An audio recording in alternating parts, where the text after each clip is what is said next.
Dimanche 26 avril, sous un soleil inespéré et au rythme des djembés du groupe Face aux clowns, le lycée agricole de Rouffach a vibré à l'occasion de la 7e édition de la fête de la mangue, organisée par l'AFDI 68.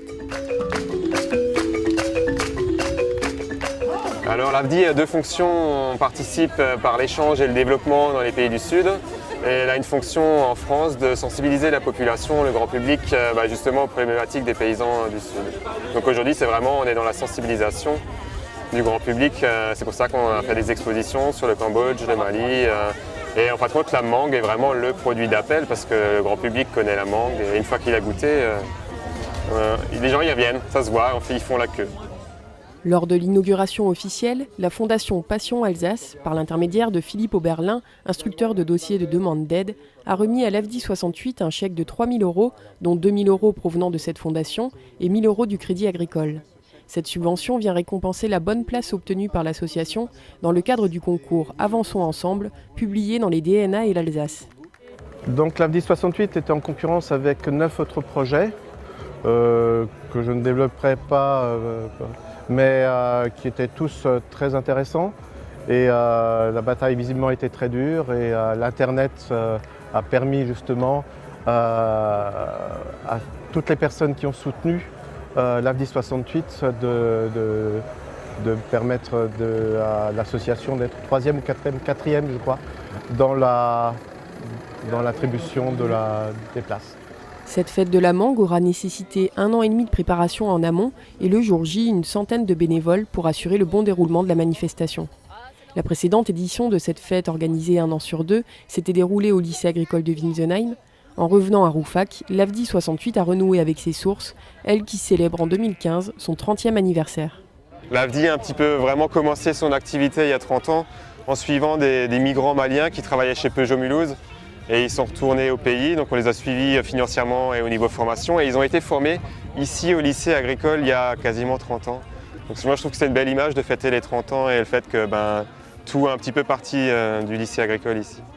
Lors des éditions précédentes, la fête de la mangue a attiré jusqu'à 5 à 6 000 visiteurs. En fonction de la qualité des mangues en provenance directe du Mali, entre 3 et 3,5 tonnes peuvent être écoulées en une journée, comme en témoignait l'affluence qui ne désemplissait pas devant ce stand toute la journée durant. Mais le véritable enjeu des organisateurs se situe bien au-delà de la vente du fameux fruit. Il s'agit d'informer le public sur les actions concrètes menées par l'AFDI là-bas. La difficulté aujourd'hui, c'est vraiment que les gens comprennent qu'il n'y a pas que la mangue. C'est vraiment qu'ils comprennent qu'il y a derrière ça des filières, du travail et des gens au bout qui, comme les paysans alsaciens, veulent vivre de leur métier.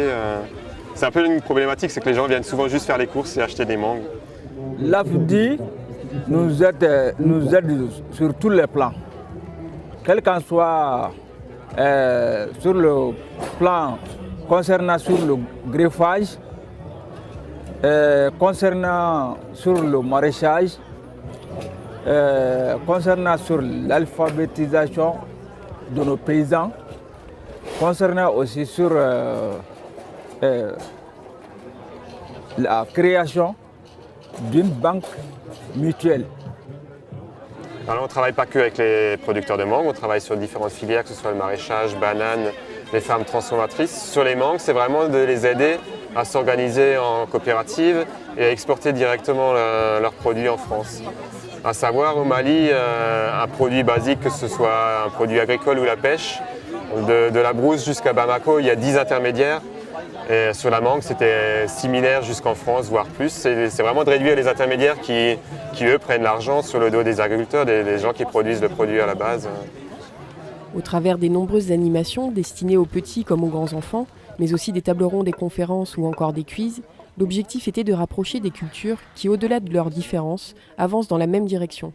Une agriculture durable, source de richesse pour ses producteurs et en lien direct avec les consommateurs.